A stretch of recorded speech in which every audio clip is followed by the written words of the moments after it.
Thank you for listening to The Afternoon Pint. We are an independent podcast and we need your support. Please take a moment to hit that like, follow, and share button. Email us if you have an idea or suggestion for the show. Please send your feedback. We'd love to hear from you. Cheers. Cheers. Welcome to The Afternoon Pint. I'm Mike Dobin. I am Matt Conrad. And who's with us today? I'm Matt Thompson. Matt Thompson. Hey, you might hear a little puppy in the background. Yeah. We're at Garrison Brewing, and there's Oxford Tap Room. Or Oxford Tap Room, with Garrison. And the doggo just left, so I think I might get a little... Don't think we'll hear him again. Might get more quiet now. Yeah.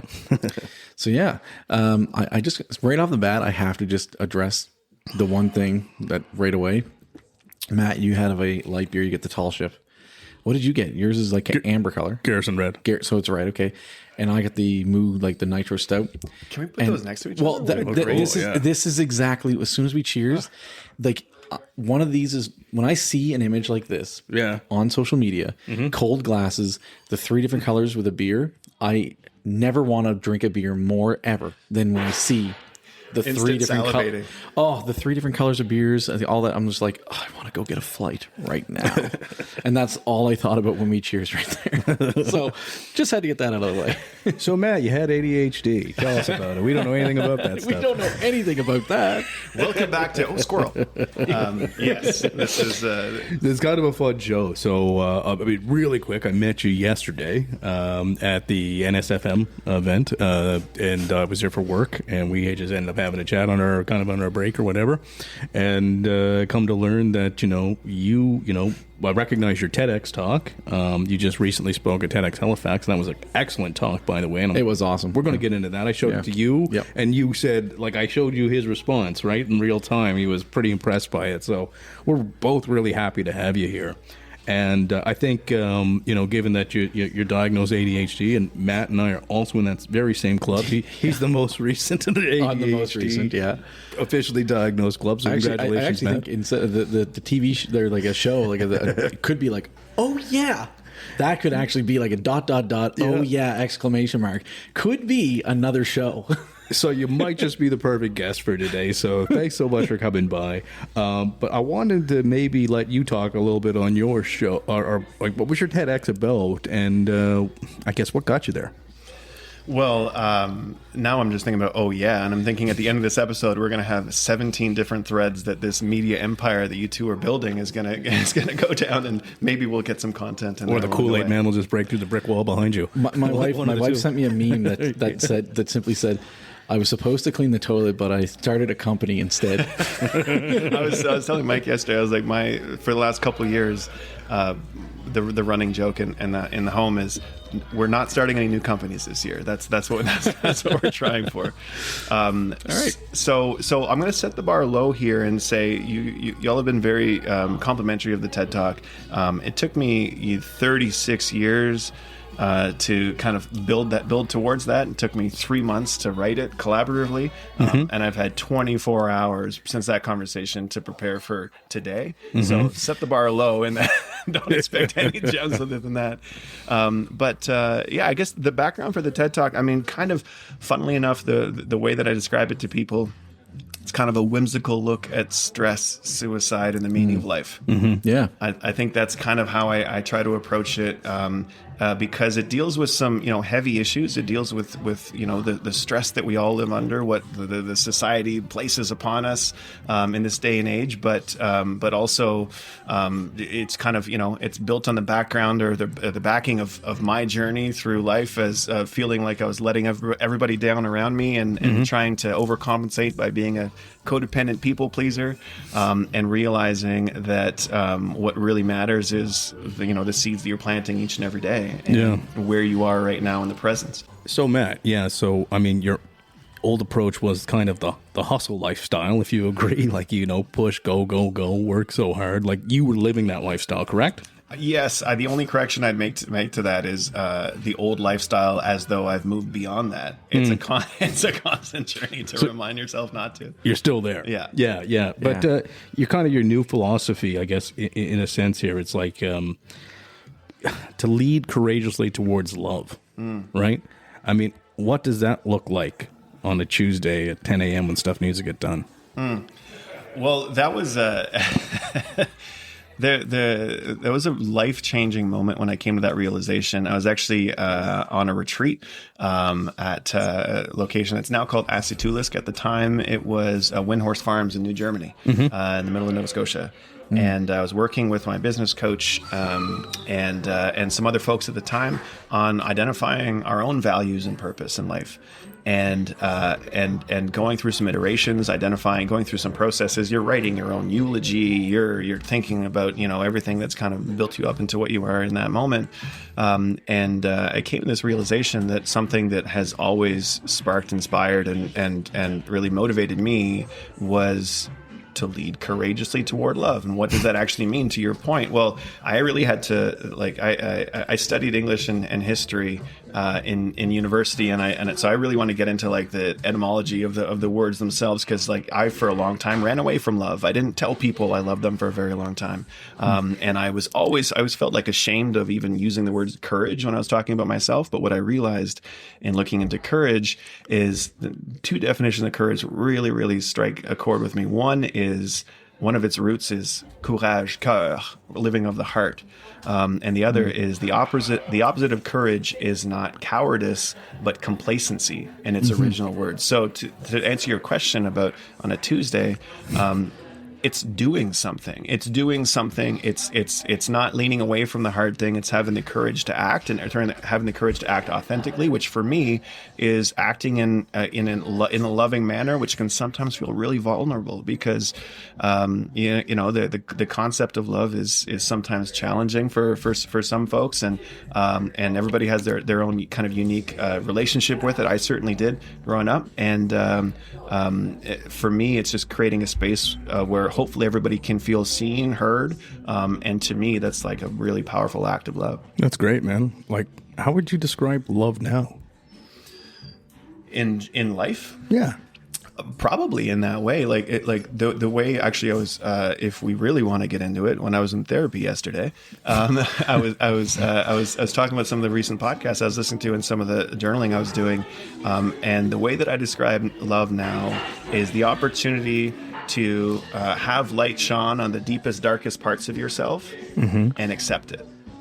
And I think that's something for me that I'm experiencing now for maybe even the first time individually from a self-love perspective, and also I'm lucky enough to experience that in my relationship as well. That's a great answer. Yeah. It's interesting that you must find it strange, because when you go up there and you have TED Talks and you kind of become a subject matter expert, people kind of look at you as a subject matter expert.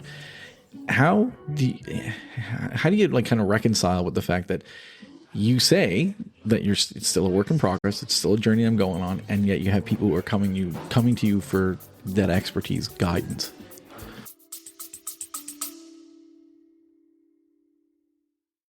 Hi, this is Kimmy and Ajah from Exit Realty, wishing you a warm and wonderful holiday season. This episode is brought to you by Kimmy and Ajah with Exit Realty Metro. Kimmy Najat is an experienced real estate agent who prides herself in finding the perfect home for her clients.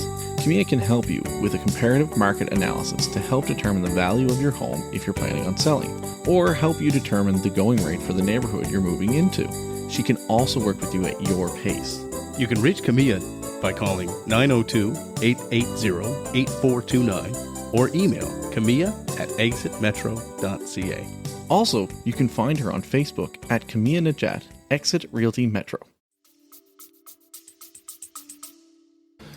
Yeah, I mean, it's an interesting one. It's for a long time I kind of shied away from it, but I think the approach that I take now is the opportunity to ask questions. I'd love to know what your definitions of love are, because I think that there's there's another definition of love is just living our everyday life and seeing ourselves in others. There's so much, because when I shine light on the deepest, darkest parts of myself to love myself, the same is true from a universal perspective for others as well, right? So I'd like to think that there's just interconnectedness of us all, and if I can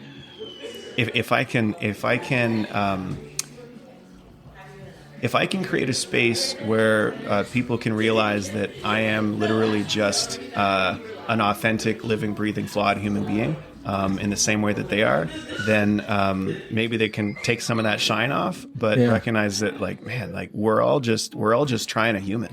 Like I'm not the subject matter expert nonsense is not something I'm comfortable with, because I think what it does is it can also create like there's so much imposter syndrome out there. Everybody thinks that everybody has everything together.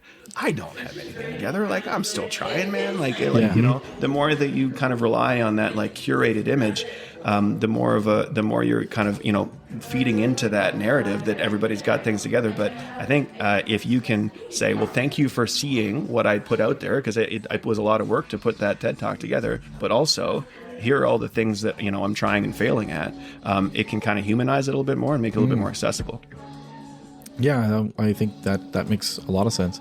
I mean, for me, like when I think about like definition of love, I think there's lots of things you can talk about, but in my life, I guess it's like I've always, and you can see, you know, your thoughts on this would be interesting, but is like I always feel, and I think it's biblical, but it's like, you know, to love is to serve has always kind of been a thing for me. You know, I always feel like doing things and trying to leave things better. You know, and sometimes like, you know, it means doing sometimes hard work, and it sometimes means doing things that people might not understand in the moment, but just trying to do things that and invest into something, whether it be your community, your family, those around you, a company, whatever. That's just kind of like, for me, that's always been like that. Like, I think that's how I kind of understand it too. Like, I'm kind of with you on that. Like, you know, there's a certain loyalty, there's a certain perseverance to it, and there's a certain kind of a pushing. Like, you know, you can't give up. Yeah. Right. You know, and you know, it's enduring. You know, it's also magnetic. There's great parts about it. There's fun parts about it. There's getting away with each other. There's enjoying a moment with somebody. Yeah. So there's a lot of different things about love, right? Like, it is complex. Well, everyone has their love language too, right? Sure. Right. Yeah. Like, I think I just more relate. Like my parents have two very different love languages in terms of how they show they care. My mother is someone who likes to like give. She's a very generous person. But sometimes I'm like, it, you know, sometimes it's like, you don't stop. You don't have to give. Like, you don't have to display your love and like, here's this, here's that. Dad, I relate more to it, is Dad's the type of guy that will get up at 5 o'clock in the morning and go shovel the old lady's driveway and not say anything to anybody and just go back to bed. Yeah. Right. And so it's like gift giving. It's acts of service. Those are the languages. Yeah. Yeah. No. Yeah. What do you think of that? Well, I think it's so a couple different. I mean, I think a lot of different things. First of all, I appreciate the answers. There's a little bit of like a love is in the eye of the beholder answer that I would give, which is one of the things I've learned is just because there's different love languages, kind of like one of the things that you said is like, well, you know, you don't have to, you know, there's enough gift giving. I'd say, you know, it's not, you know, thanks for that, Mom. But there's also something really beautiful about her, like acting in a loving way in the way that she interprets it. And if you can see that service and you can see that action beyond the gift itself, then what a beautiful way to kind of hear I love you. Now, the way that I've had to interpret it is like, you know, my mom used to have a puppet. She used to go to elementary schools and she had a puppet called the I Care Cat. Okay. And the I Care Cat used to say, hands are for helping, not hurting.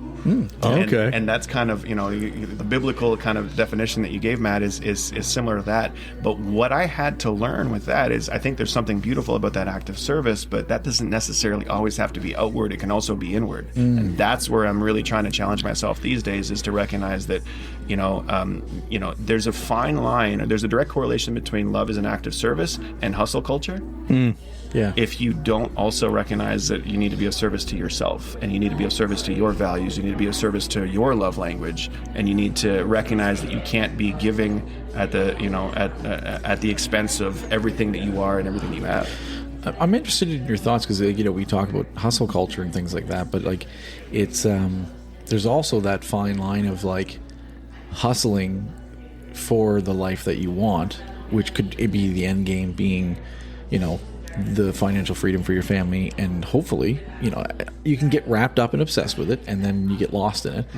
But I mean, I hope at some point you can get to a point where all of us can get to a point where you know, you've made enough money where you're financially free, and then you can start really choosing to slow down. There's also that, like how like any thoughts on like how you balance that? And I mean, I don't know, man. I'm just still trying to figure it out. But like, I think you mentioned one point, kind of, you don't want to lose yourself to it. Yeah. I think that what we need to be really careful of these days is making sure that we're doing it for us and for the right reasons, and not just because it's what we see, or it's because it's what we see promoted, or it's because it's the noise that's out there. Yep. So I think the more that you can live authentically towards whatever it is that, if that's where your values are, and if that's what you want to live towards, and you want to be able to have that financial freedom, then go out and do that, and that's awesome. Then then you're not hustling for others or for the projection of self. You're just you're doing it for yourself, and that's an act of self-love right there. Yeah. But I feel, at least for me, there's a lot of like, well, what am I actually doing this for? Right. Am I just doing this for because I feel like I have to, because I feel like that's how I'm of value, or because I'm doing it for other people? So a lot of it just comes back to that introspection, that self-reflection, to be like, well, what am I doing this for? Like, how can I actually, truly feel like fulfilled and challenged and whatnot? Maybe that is through hustle culture, and maybe that is through starting a record label. Like, Something you just said there makes me think too. I think if you go living a life of doing everything for everyone else, you might eventually start to resent that a little bit about yourself, right? And then you might start putting that guilt on others. It's like, well, I did all this for you, right? That's a valid point. So to your point, right? Well, and then you expect them to be like, can you acknowledge that? Yeah. And then you almost like, well, that person, you've done that for them, and you've given yourself that part to them, but they might have not even asked for that, right? I think that's a huge. It's like it gets confusing. Yeah. Yeah, I mean, and being diagnosed with ADHD this year through Congratulations. Yeah, thank you. I've learned that is a kind of a component of the ADHD. Is for a long time, like for the last 20 years, I'm 40 years old. Since I've been about 19, 20 years old, I've been doing a lot of volunteer work. And again, that kind of goes back to that love is to serve. Like, I want to be involved in my community. I want to do that stuff. But at one point, I was sitting on, like, no joke, like 4 boards. And, sitting on these boards, sitting on these things that get done. And I mean, and over my time, I probably sat on like 8. And a lot of it was like, I struggle to say no, because I feel like if I'm saying no, then I'm like letting, my community down or whatever it may be. But then it just got to a point where it's like, oh my, I just can't do this. And I had to scale way, way, way back, right? But there's something about what you were saying about how the expectation is there, trying to, that pleasing and all that. It totally resonates with me, because at some point I think I got burnt out with volunteering. Yeah. And boards are relentless, though. They can be. They'll take as much as you can give. Yeah. Well, we can get into the nonprofit sector and why and what that is and the challenges that are faced. But I think what's really interesting about the hustle culture piece there is that, like, it comes back to, like, are you losing yourself? Because if you find yourself in a place where you're creating animosity and resentment because you feel like you're doing things for others, but you're not doing it for yourself because you don't even have the space to hear yourself think. To hear your own voice. Like for me, it's less a matter of serving on boards, but I'm at my best when I'm not ingesting a ton of content, when I'm holding space for myself to actually be bored and think and hear my own voice. Like, there's this Jimmy Carr quote where he talks about, he's a comedian, I think. Yeah. Right? Great comedian. Great. Yeah. And we saw him live there last year. Oh, yeah. did you? You just saw him live, yeah. So he does this, like, I'm a big podcast Jimmy Carr fan, because I think he's a really deep thinker. And one of the things he talks about is trying to figure out, he started to write a class so that comedy could be taught in schools, which many comedians feel like you can't do that, you either have it or you don't. But what he realized in writing that class was all he was doing was creating a vessel in which people can get to know their own authentic voice, because that is that's where the funny comes from. And his biggest fear is that there are so many people in this world that will live and die without actually hearing their own voice. I've done comedy classes before, and they're more like AA meetings. Like, they're not funny, dude. Like, they're funny, but like what you're trying to do is, like, everyone first has to kind of let themselves know, write a little bit about themselves, share a little about themselves. Strip away all of love that. And it starts with Luann, who's never laughed in 20 years since her cat died, right? Like, and it goes but seriously though, it goes and it goes deeper and darker and darker. And you're like, holy frig, right? Like, what's up? There's a lot wrong with everybody in this room, you're thinking, right? At the beginning, and yourself. And then all of a sudden you start finding the humor in that, making other people laugh with that. And then it is a really cool way. I think comedy and comedy classes should certainly be taught in schools. I think it's a great thing. If you can, you just need to realize what you're not teaching knock jokes too. Yeah, I think comedy needs to be taught sometimes, just so people understand it, and it can actually be endearment and love towards one another, and it's not necessarily hate. Actually, Jimmy Carr actually is someone who talks about that, because Jimmy Carr does a lot of like charity comedy shows at hospitals where people are terminal. Yeah. And he's a dark humor guy, and he makes a lot of dark humor jokes, particularly at these people who are dying. Like, he makes jokes about them and everything. He's like, "Oh, it's great to see that a couple faces returned this year," kind of thing, things like that, right? Like, he's pretty dark and pretty. But the thing is that he does it because it's making those people laugh. And the saying goes, "Laughter is the best medicine," right? Yeah. And I think there is something to be said. I think people who have a dark sense of humor, maybe I'm biased because I do, but I think people who have a dark sense of humor are more mentally equipped to handle really messed up things in their life because of that. Sure. I think if you can my laugh at partner, things, she's a nurse, and like she has a crazy sick sense of humor, and they all do, and so do paramedics, right? Yeah. I mean, they all have really disturbing senses of humor, and police. You'll find like a lot of people in those industries that see some of the most horrifying stuff usually got the most warped sense of humor you ever seen. Well, what's interesting with that is just like the concept of, like, I think laughter is also like universal. Yeah. It's such a universal language where if we can strip away, there are things that we will all deal with in life, right? Mm-hmm. And some of those are beautiful and some of those are terrible, but there's something universal about that. And if you can find the laughter and the joy, the humor in that, what a beautiful thing. Absolutely.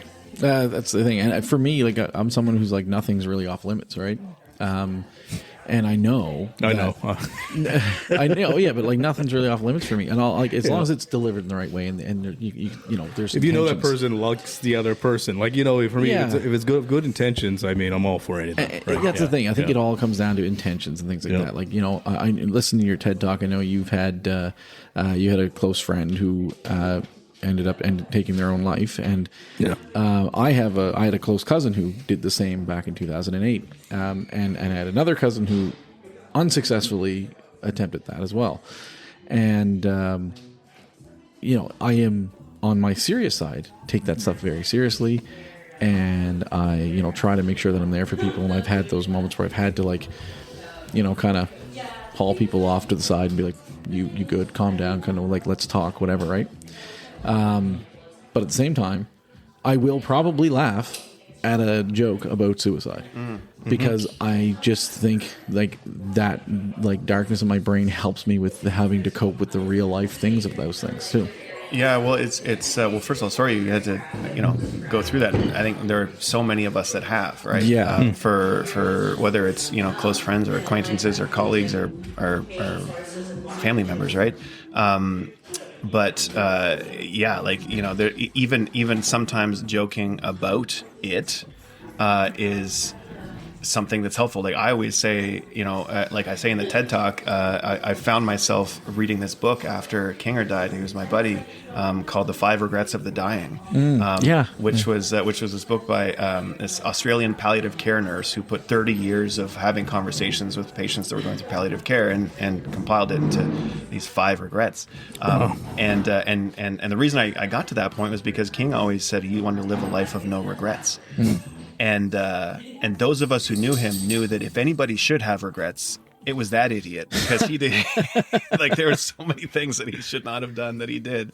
And I joke about that because in life, he brought so much joy, he brought so much humor, he brought so much like nonsensical ridiculousness, and you know, we're talking about universal truths earlier. Like, the fact is, like, it was, you know, terrible and sad what has happened, and also in life he was one of the most like jovial humans, and it's important to kind of keep that alive through that laughter as well. What were some of the points in the book, if you can kind of give us a couple takeaways from that book you read?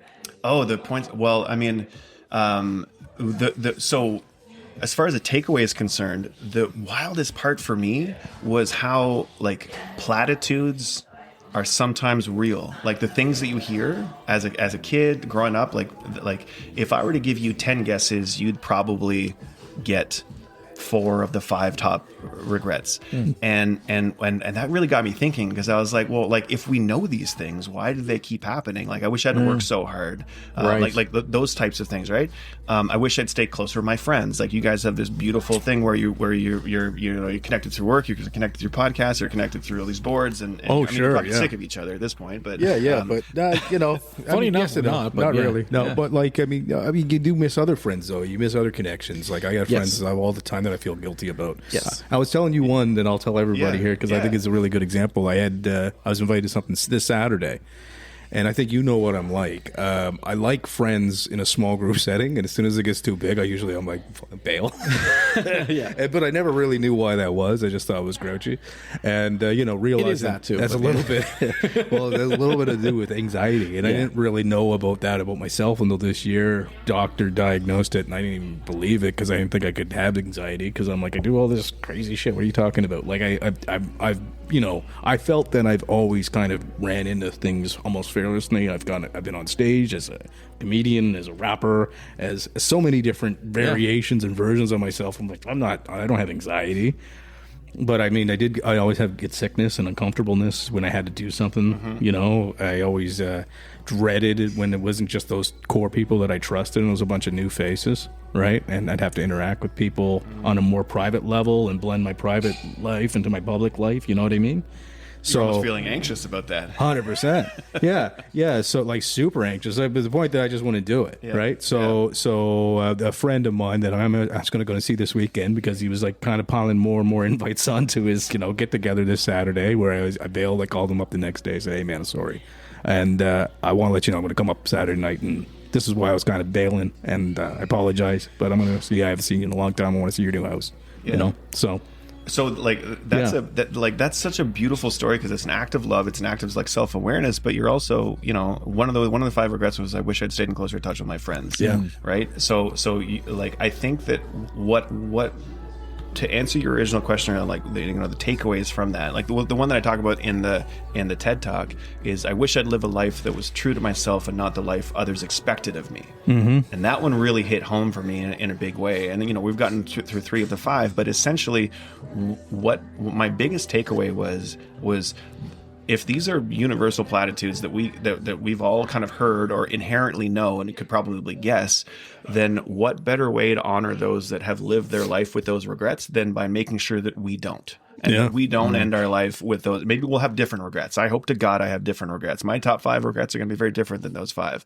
But we owe it to those. Like what a beautiful act of love towards those lives that were lost with those regrets in their hearts, by being like, you know what, I'm gonna learn from that. Yeah. And you did that. Yeah. Thanks. You reached out to that friend. It's what a beautiful act. Yeah. No, it's true. And the friends too, especially. I mean, we work, we have families, right? And we're, Mike and I are trying to get this thing like kind of growing constantly, kind of thing. Friends do kind of fall in a little bit of the wayside, and I get a little bit guilty. I feel guilty about that sometimes. Where sometimes when we're doing things, I'll try to like invite a friend. So I'm just kind of like, hey man, you want to come along with this? It's like that's just me saying like, I have to do this thing, but also I'd like to see you and hang out with you. So you want to like come along kind of thing? Try to do it, right? But yeah, there's people who I would see a lot more often that I don't, because we got this to do. I have a family that I obviously want to spend as much time with. And we work. Your love language is the third wheel. Let's invite somebody to be the third wheel. But here's like, with regards to like calls to action, like how cool would it be? Is it like here's what I'm gonna do. I'm gonna leave this podcast. I'm gonna reach out to somebody I haven't talked to in a couple weeks, just to say, hey, thinking about you, man. Yeah. And you do it. Like, Yeah, just do it. Like that kind of like random beautiful message that you hear from somebody, like that can really change somebody. You have no idea the level of impact they can have. You know, someone in literally probably in the last year and a half, 2 years that has become like a low key kind of person I look up to is Adam Sandler. Like, obviously, I've always liked him. He's always been funny. Some of the funniest movies ever. But behind the scenes, Did he buy you a sports car, by the way? Because No, yeah, but seriously, you got to get in a movie or two first. The thing is that guy makes movie. He does what I would like to do if I was in his situation, which is like he brings his family on set. He puts them in the movies. Like he puts his daughters and his wife in the movies, gives them a part, makes sure his friends are always working, things like that. Like checks in them all the time. Everything. It's like, man, that's a real person in Hollywood. In a world full of fake people, that guy seems like he's 100% real. I 100% agree. Yeah. As somebody who watched Happy Gilmore 1 and 2 with my kids this year, I agree. I thought 2 wasn't so bad, man. I just appreciated seeing his character continue, like what happened to him. I was just really didn't like what they did with his wife. Yeah, we both didn't like that. I didn't like how they killed her. I was like, what the? I mean, it was shocking. It was shocking. Yes. Yeah, I did. 10 minutes in. Yeah, and I mean, I'm also watching that show she's on with Andrea, where that's like our bedtime show right now. Oh, you started watching Modern Family. Modern Family. So we never started watching it till this year, and so like I thought she was a pretty popular character, right? To kind of kill off so quick, I was like, oof, yeah, I didn't see that coming. But what do I know? Creative liberties. Creative liberties, yeah.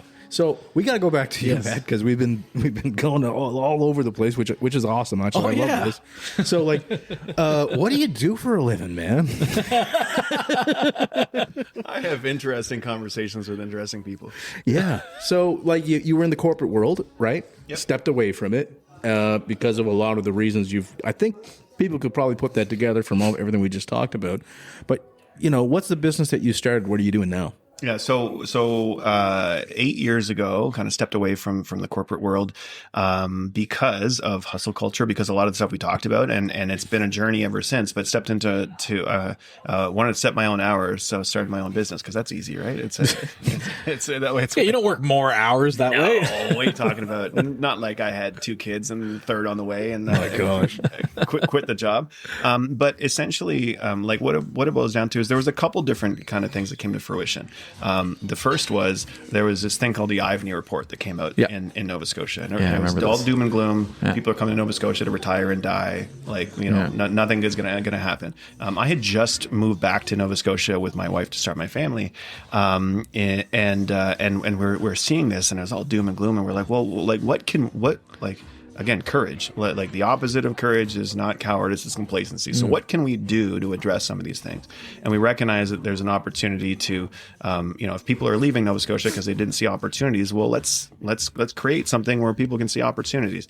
And so we started work with employers on being able to kind of align them with talent and seeing if we could kind of attract and retain folks into organizations. And we realized, having gone through the processes ourselves, that oftentimes when organizations are hiring, it can feel very transactional. It can feel very chuck a resume at a wall to see what sticks. And we recognize that, like, holding space for people to feel seen and heard, where you can be seen as a person, and as opposed to just what you've done, or as opposed to just words on a page, really made a big difference. So we started working with organizations on revamping. We do mindfulness exercises as part of a pre-screen when we're doing interviews, to be able to have folks be like, listen, there's data out there that says like a quarter of the people would rather have root canals than go through a job interview. Like, well, that's a low bar. Sure. Like, we can do better than a root canal. Like, we can probably do better than that.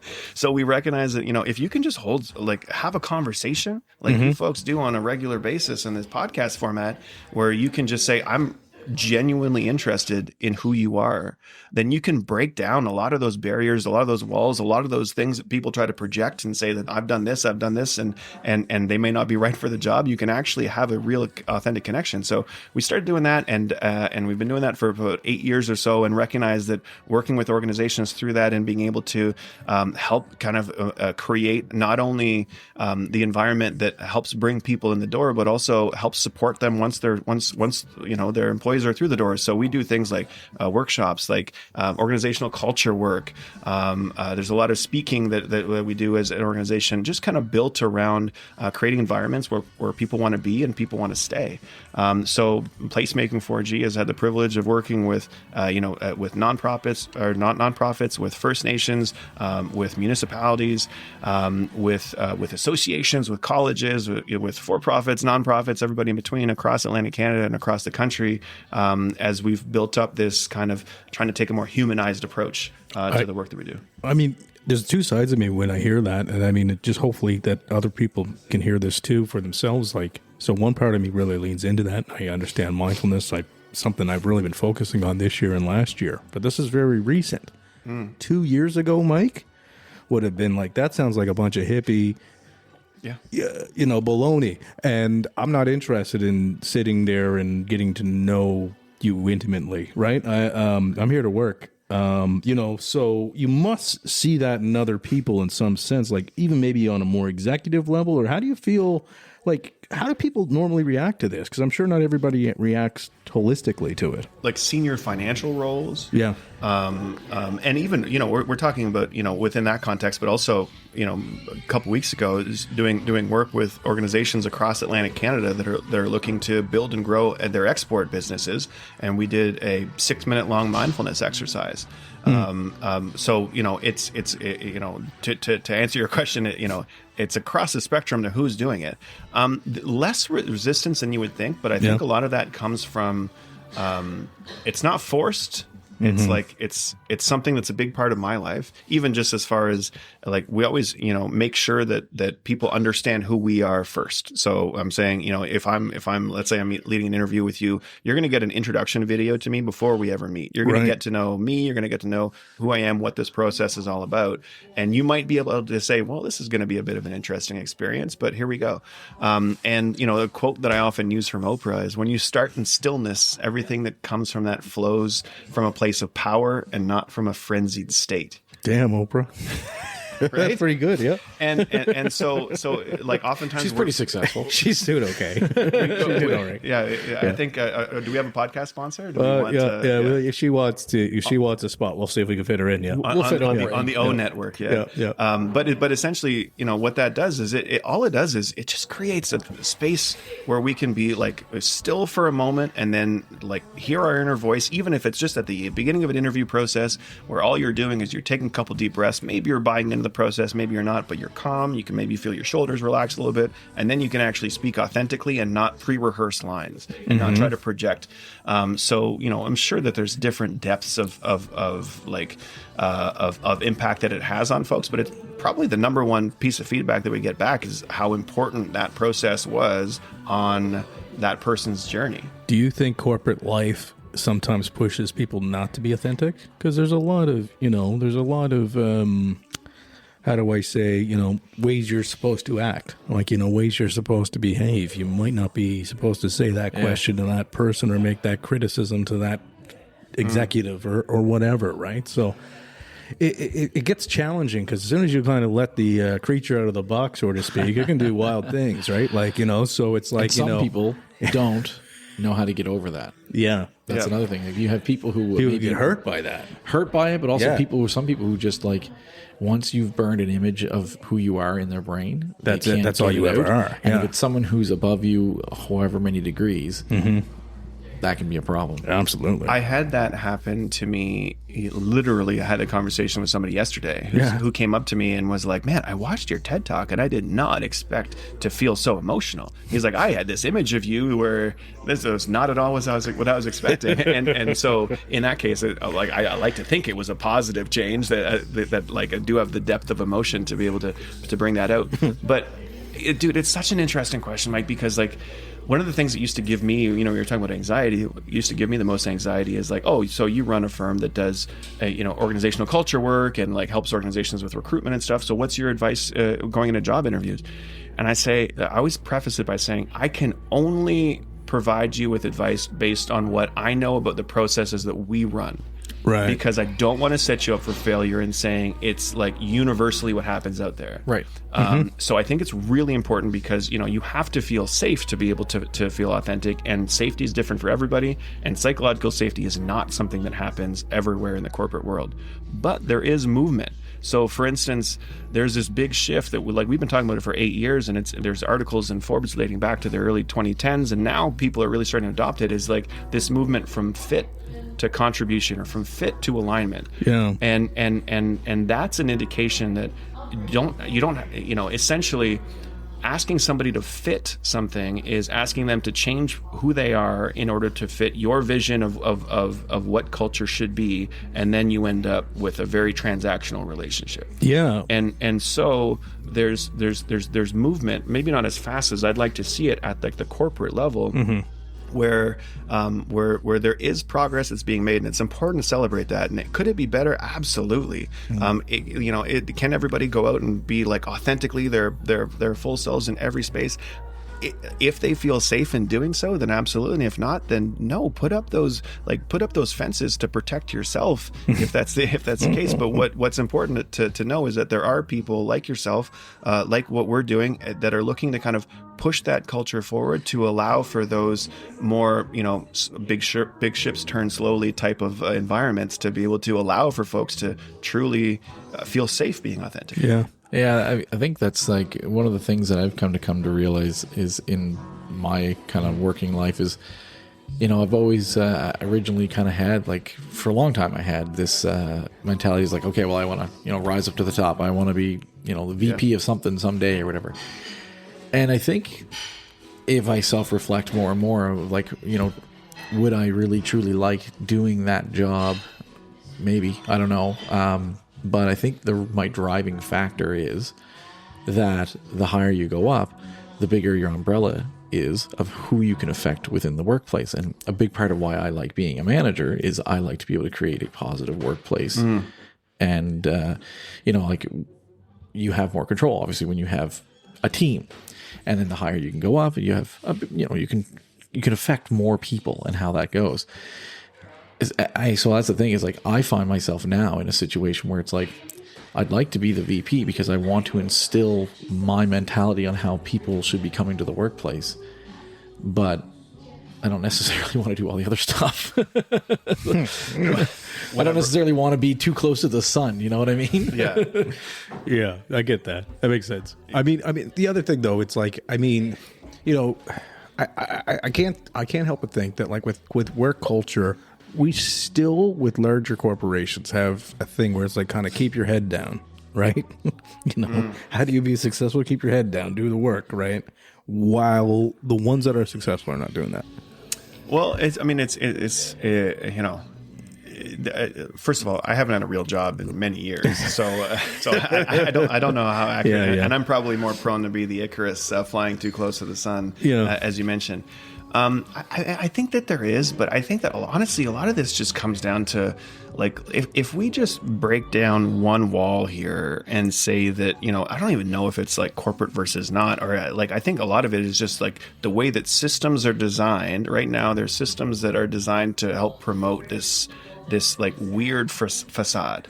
And instead of, as you mentioned, like, if we can have leaders emerge with curiosity, where, like, even, I'd be curious to know, like, maybe it's less about instilling what your vision of what culture can be, but instead of being curious to being able to ask folks, like, hey, what do you want to see in this workplace? To being able to help, lean into a little bit more co-creation, a little bit more collaboration, as opposed to what these systems that have been built tend to promote. I think that can go a really long way. And there are some really good examples of that too, even just within this province. Like, there's some really fantastic organizations and leaders that are able to kind of create this sense of safety and evolution and growth as we're evolving, and this, like, this tired old kind of sense of, like, this doom and gloom kind of corporate job, I think, is going away. But again, I haven't had a real job in a few years, so you might want to ask somebody who has. No, I think jobs are getting more creative, and there's more nuance, and there's certainly some nuance to the role that I have now.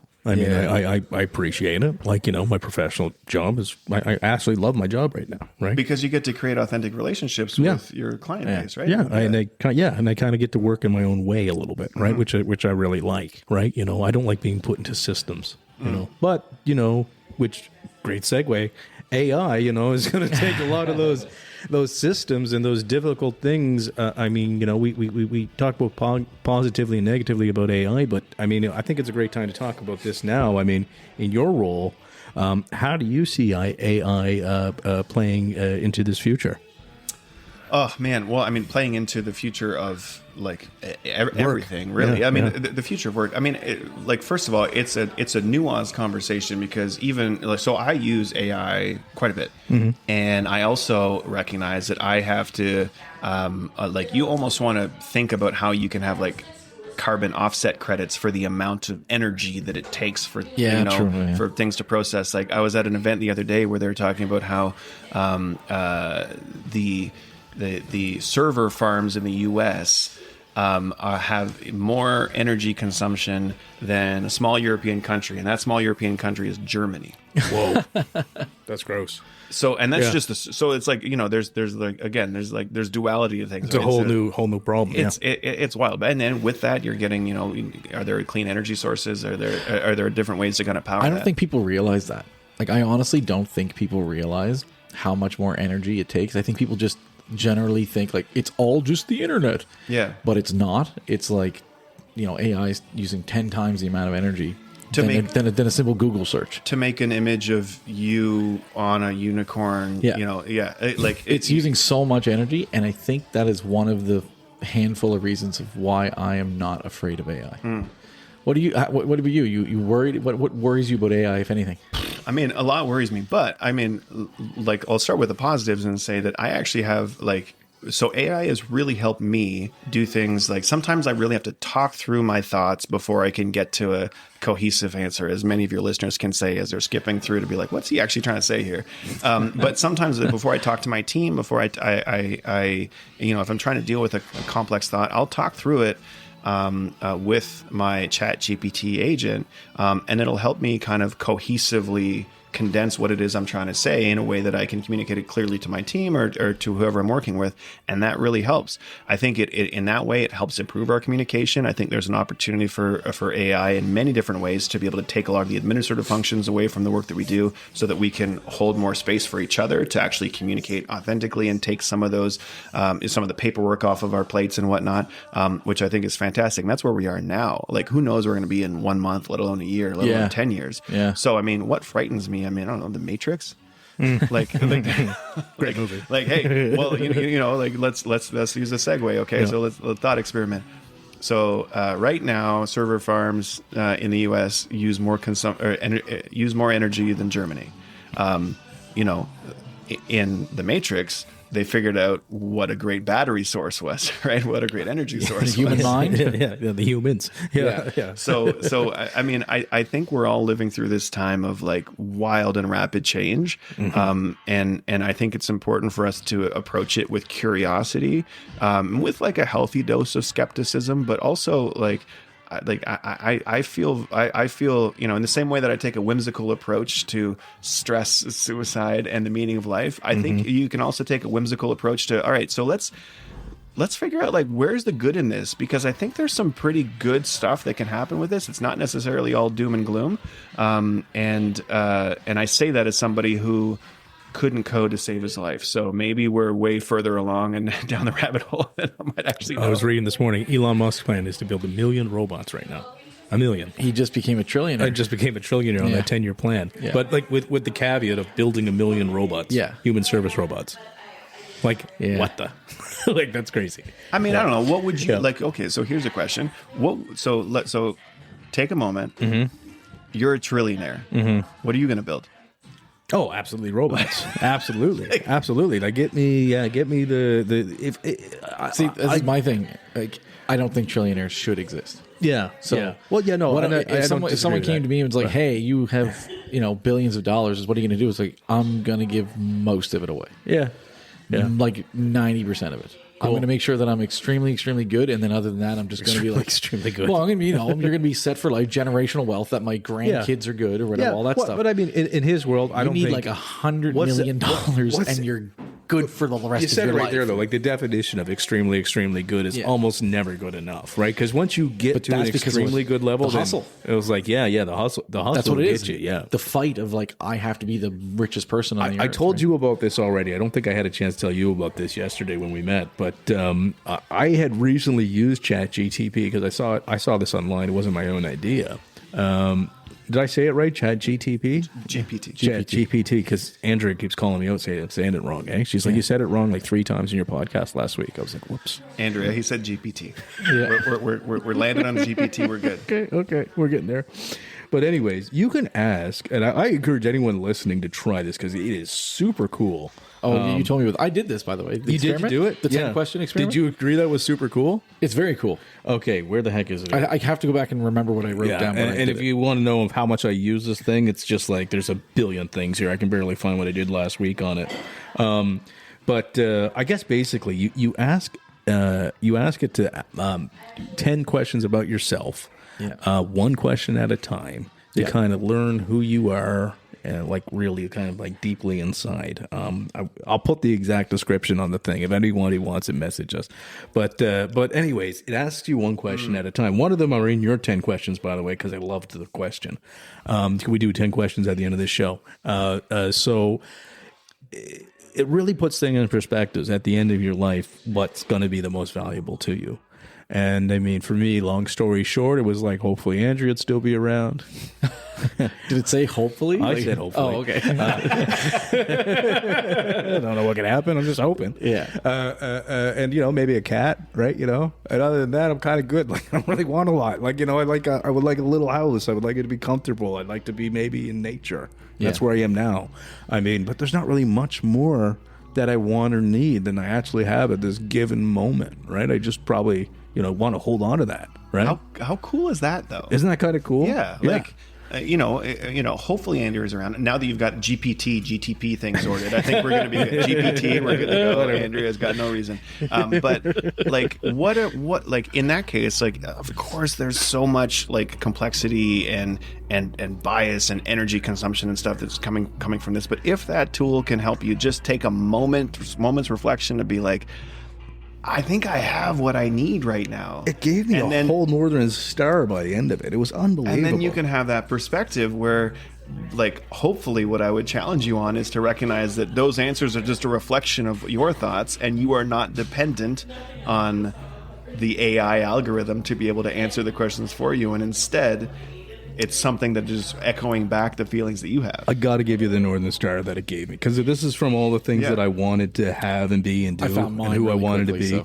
So I said, and I just as well say this to our listeners, because I mean, I would really, really encourage you to try this. So it's in 10 questions. What could you ask me about myself that even I don't know? Ask me the questions one at a time without telling me the reasons for the questions. And then it does its thing and asks you 10 randos. Yeah. And then, so anyways, getting to the bottom of this, I'm not going to go into all my answers here, but the North Star vision, or I'll even boil it down to a North Star phrase. It said, kindness first, creation without fear, and connection always. That's pretty sweet. I didn't get a North Star. I get an insight. Ask it for a North Star right now. I will in a sec here, because the insight, it says, for my insight from the question, it says, you're someone whose life is guided by love, reflection, and independence. You hold deep emotions and aspirations, yet sometimes practical or self-focused actions are deferred. There's a tension between humility and self-restraint, and the urge to fully express your passions and impact. The lifeline is intentionality. You may not always act immediately, but your choices are deeply aligned with what matters most to you: relationships, purpose, and emotional authenticity. Yeah, you got like a whole horoscope there. Yeah, I did. Yeah.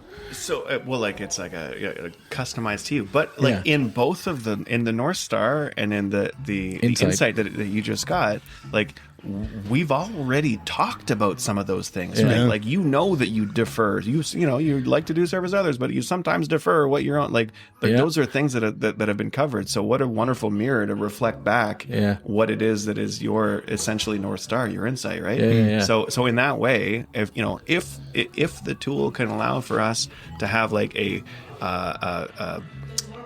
relatively fearless way to be able to get to know ourselves better, I think that's a good thing, is it not? Yeah, absolutely. I made a joke I was using AI for something else that, we'll hopefully be able to bring up next year.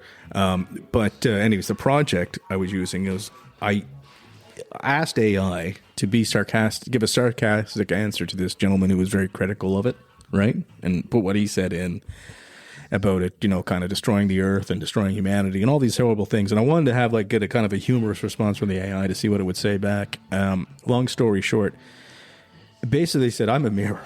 So all the terrible things you see in me are you. Jeez. And I was like, whoa. I mean, it's pretty sharp. And it was meant to be satirical. It's like, if you want to see a better image, work on yourself. Right. And I was like, that's pretty brutal. And insightful. And you're burying the lead a little bit, because I've got gifts for you guys that are very aligned with what oh, really? the ChatGPT. Well, I listened to Serena. So Serena Haynes. Oh, yeah, she was awesome, eh? Yeah. So she's fantastic. Yeah, go back and listen to that when you haven't heard it, please. Yeah. So she's the best. She did TEDx Argyle with me. I had the unenviable task of going right after Serena. Oh my gosh. Okay. So I walked out on stage, and the biggest laugh I got was when I went on stage and I was like, I feel like the cigarette after sex right now. Like, appropriate. Yeah. So anyway, needless to say, I know that she brought goodies, different goodies. Oh yes. We had a few in our show. Yeah, I'm not gonna. That's not what I'm bringing.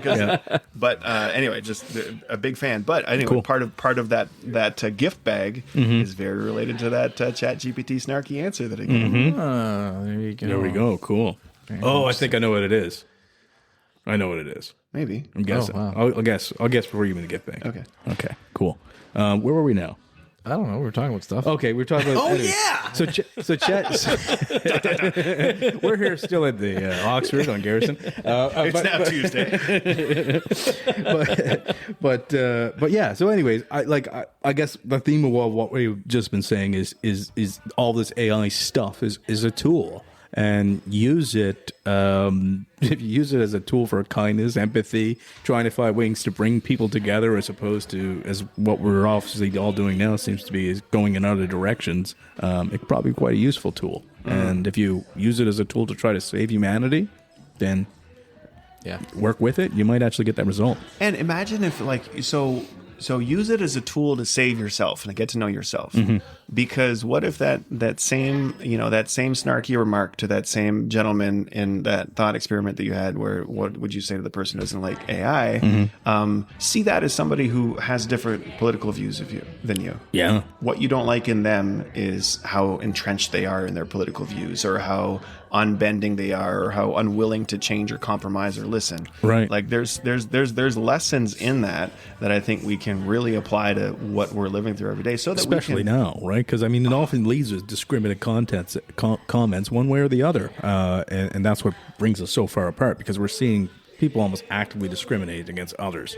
Either you're on the right and you might not, you're not intelligent, or something very hurtful, right, is often said about the right, and to the left could be sometimes racist even, right? Like, it's very hurtful on both sides, right? So if we can find our shared universal language and universal humanity, and if ChatGPT can play a little role in that, I think that's a good thing. Yeah. So there you go. Some optimism with ChatGPT. GPT. now he's adding letters. I'll never get it right. Sorry, Andrew. We tried. We're an hour in. We got 10 questions. Are you ready to get into that? We're an hour in. You know what? Actually, just before we do that, I know we have a lot here, but I just wanted to just let him talk a little bit about your book. So, and then we'll move into. I wrote a book. You wrote a book. Yeah. Yeah. for children. Or did AI write that for you? It was before AI. It was before my awareness of AI.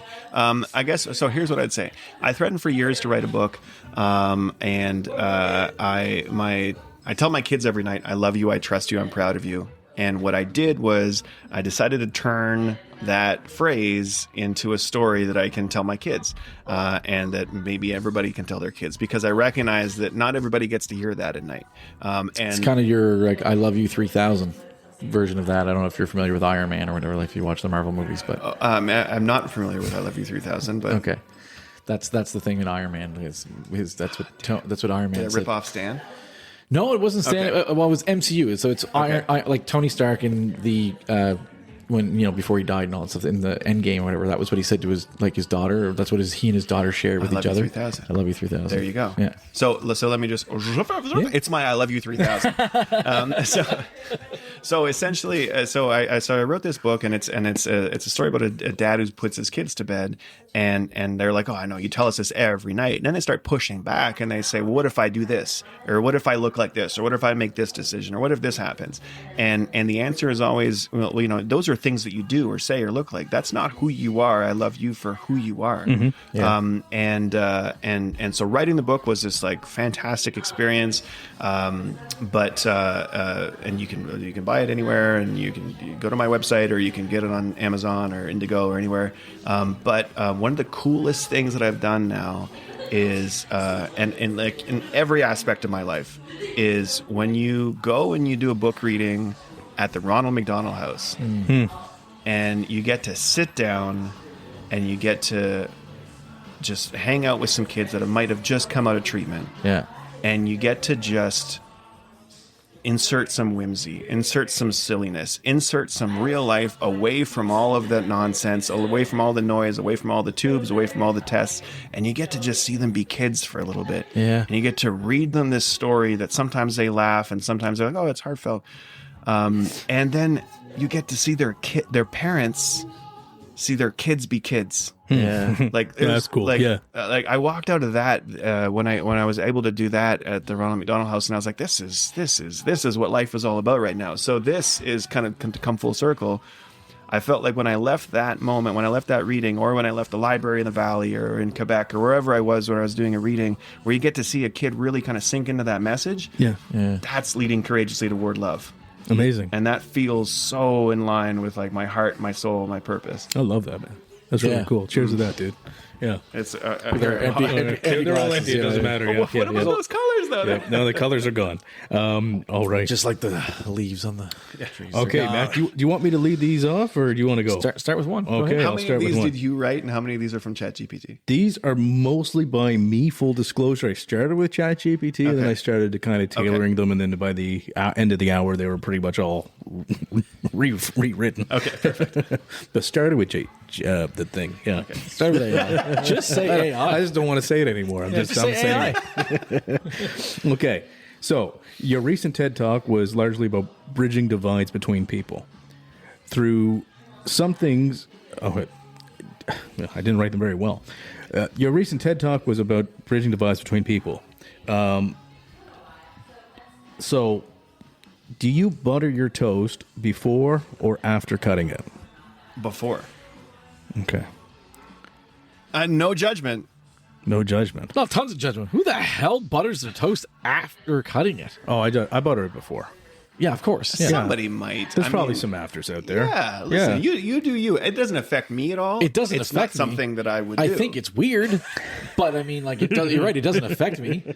If you want to have crappy toast, go for it, right? You know? Yeah. So we're not going to hate on people that, Who would have thought the toast that would trigger me choose like to that, cut their but- toast first, Matt. You We're got just really going heated about I was that. just like, that's the dumbest thing in the world. The whole point of this was to not get too angry at the people that choose to cut their toast first, Matt. You missed the That whole. I missed You missed the completely. whole point of this Yeah, exercise. We're trying to bridge people together. For those of you listening and that aren't watching audio, Matt, who freaked out about the toast, is not Matt, the guest who did the TED Talk. yeah, about exactly. it. Yeah, Let's yeah, just be clear about that. Yeah, like as I said, do what you wish. Is that what you said? Do as you wish. People can live their lives. Just, Awesome. Okay. I have a better way. great. Great answer. Yeah, you're building that bridge. Yeah, exactly. Okay, your turn. Okay. So if your company, P4G, had a cartoon mascot, what would it be? We do have a cartoon mascot. Oh, really? Yep. And it is a lovable blue humanoid style. I did not see this. I was researching too. Oh, it's deep in the archives. Okay. I think we had to. So his name is Namu. Okay. What is it? Which is human backwards. Oh, okay. Let's see if we can dig it up in the archives. We realized that, I mean, a lot of the work that we do is in the, we call human dynamics what like the industry calls human resources, and we realized that having a mascot that doesn't have any pants on, like not in a sexual weird way, but having a no pants mascot as an animated character is probably not something that is, doesn't get the corporate appropriate from that perspective. So anyway, Namu, the wonderful blue cuddly humanoid style thing. Very cool. Okay.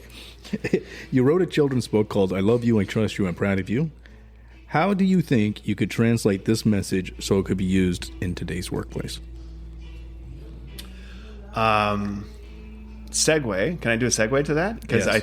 I think that there is always an opportunity for somebody's confidence, somebody's contribution to come when they feel that sense of self-love. Okay.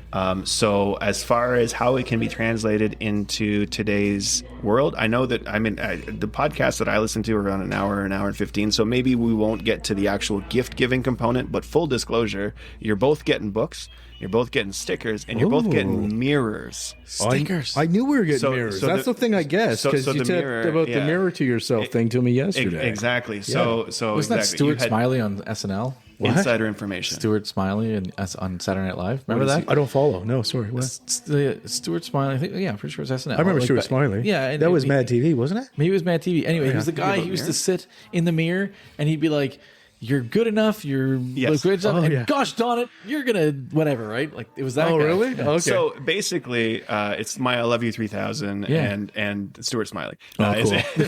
everything's recycled. But to answer your question about the workplace, I think if people can find their own voice through self-reflection, through looking in the mirror, through saying I love you, I trust you, I'm proud of you. Yeah. Your contributions are worthy. Speak up in that meeting. Mm-hmm. Provide that insight.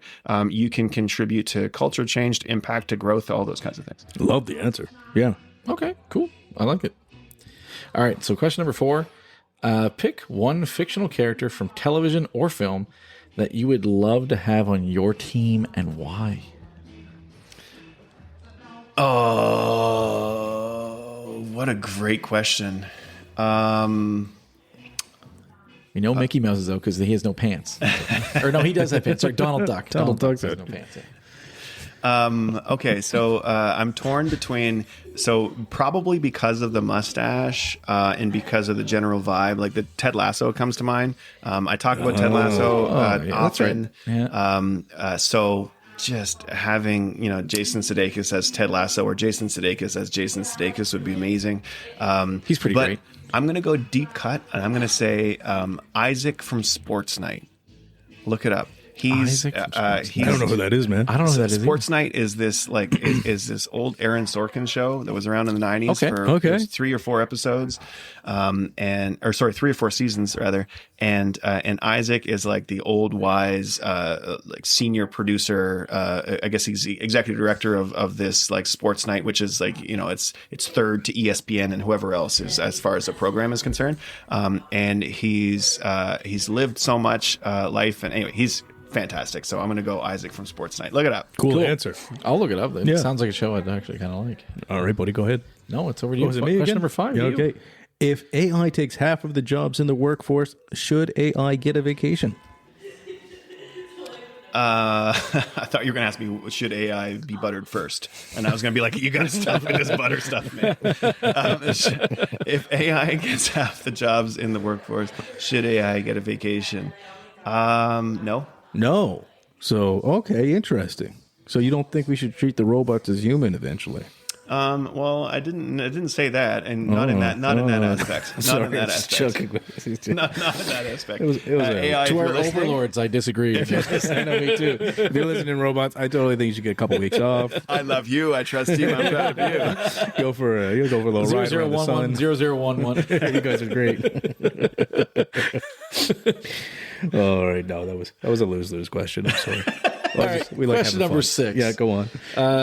So when you imagine yourself very old, sitting somewhere quietly, what do you see around you?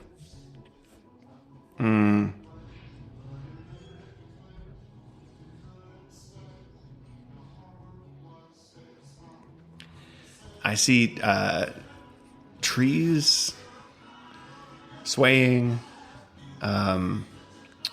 I see like kids and family and community just laughing, playing. I see a lot of love. It's funny because I was talking about this recently. I actually hear more than I see. I think so. I hear like laughter, joy, and love, and insert what that imagery is. I like that. Yeah. Yeah. It's a good podcast answer, right? That's a great podcast answer. It is a good podcast answer. But also sounds are like a really big thing. And we talked a little bit about sounds with Jenny. Right? Yeah, Jenny Bovard. And like the sounds that kind of like bring back certain. Oh man, she had a wicked sound, like the sound of a bicycle. So she's visually impaired, right? And she just starred in the first show where she was starring as a visually impaired albino, with like a role like that had never existed before. And she started a show called Pretty Blind. So it was pretty cool. And anyways, yeah, she was her favorite sound was the sound of a bicycle chain going as she's wishing down the street. Oh, that's such a cool, because it brings like it creates the foundation upon which you build your own imagery, right? A certain nostalgia of freedom or whatever, right? Such a cool sound. I've come to the reason why that hit so much for me with Jenny is because I've come to realize with having a 4-year-old who we don't allow him to have screens, we've come to kind of really realize the power of just listening to things. So instead of getting TV, he has Yoda, which they tells little Marvel stories or Spider-Man stories and stuff like that. Or we'll play Spider-Man stories in the car, and he doesn't watch these things; he listens to them. And what we've learned is that he's just his imagination goes crazy. Right. And he's paying attention way deeper than you'd ever think. Like, I remember one night he asked me, I said something, he said like, oh, this superhero is going to like beat this bad guy. As I said, oh, well, who would win, this superhero or this bad guy? And he told me the superhero. I said, why? And he says, because he has a cloaking power. And I said, how the does a 3-year-old, 4-year-old know what cloaking is? But he's paying attention so deeply. Yeah. And I said, what do you think that means, bud? And he told me. He told me he defined it. And I was like, and then I walked in and talked to my wife and I said, you know what cloaking is? She's like, no. I'm like, doesn't count. You're French. Doesn't count. Let me a second. I called my mother who's in her 60s. You know what cloaking is? No. What's that? Right? The power of sound. First of all, okay. Les Français savent des fois qu'est-ce que... Sometimes French people know what cloaking is. Okay, so I'll apologize to your wife for that one. But but because the imagination is so limitless, right? Yeah. If you can create that, I mean, same thing for my kids. Like reading stories, listening stories. Like my kids are the oldest kids in Canada. They listen to Stuart McLean Vinyl Cafe stories, and they love them. And it just like creates your own imagery, right? That's great. You have limitless capacity for imagination. Well, we talked about boredom earlier and how it can like reset things. Like I learned through COVID that boredom is a privilege. Yeah. Great point. Awesome. Me or you? So we're on 7. So it's you. Okay. Finish this sentence. A truly inclusive workplace would finally have Belonging. Oh. Belonging. That was quick. That was very quick. And not a humorous answer I was hoping for. Yeah. Pinball. Unlimited sandwiches. I'd be like, sold. Unbuttered and buttered halves of toast. Is that it? All right. No, but belonging comes up. Yeah, belonging comes up a lot. It's the opposite of fit. I mean, like we talk about it. Brene Brown talks about it. Everybody talks about it. But if you truly feel like you belong, you truly feel accepted as a human, it's being seen and heard. Cool. Love that. Love the answer. Yeah. Okay, go ahead, man. Number 8. So, where do you imagine humanity will be a century from now?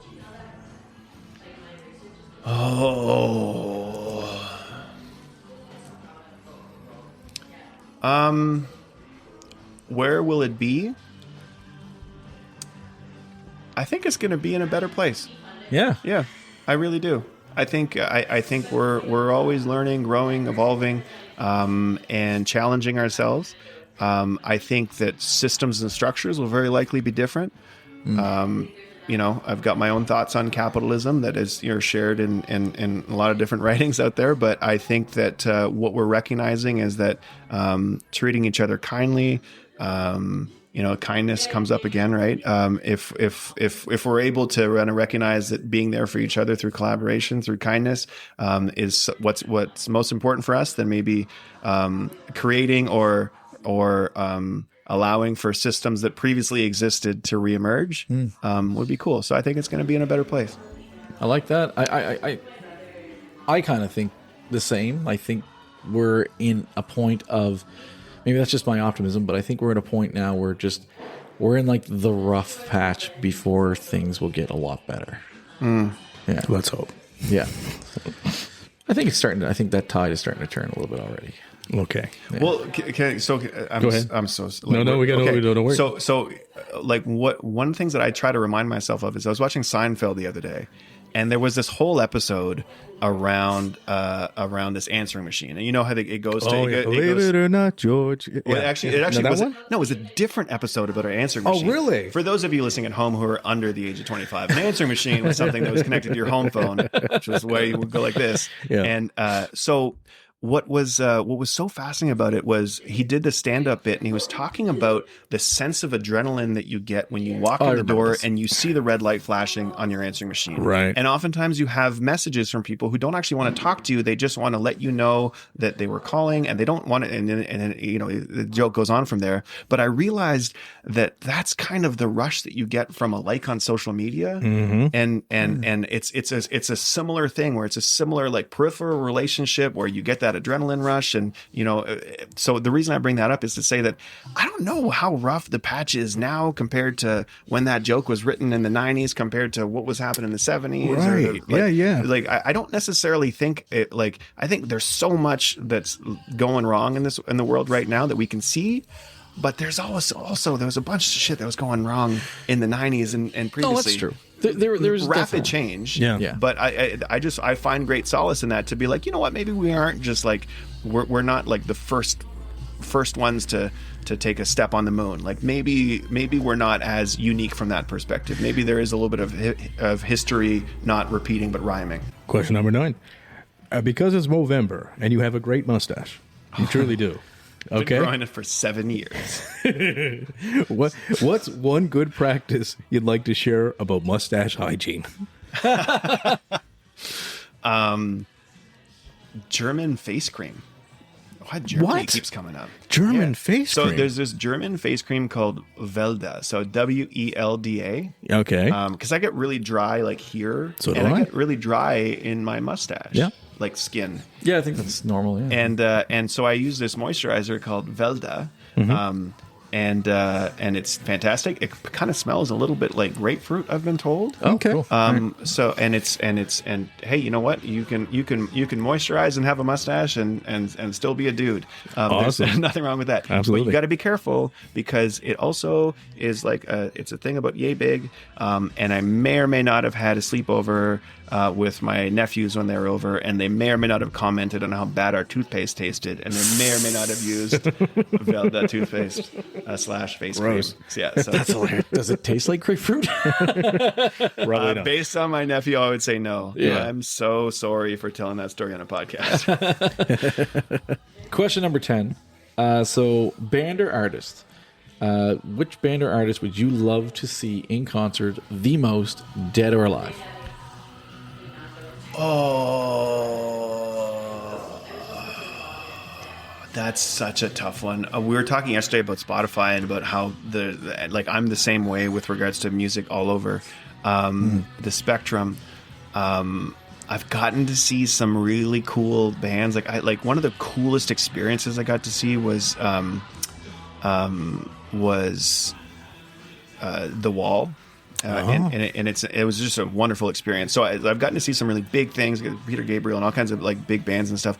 I'd love to see Coldplay. I'd love to like experience something big like that. But I'm gonna bring it down to like the most simplest thing, and I'm gonna say like a 1A and 1B. 1A, John Baptiste. Okay. 1B, Tom Waits.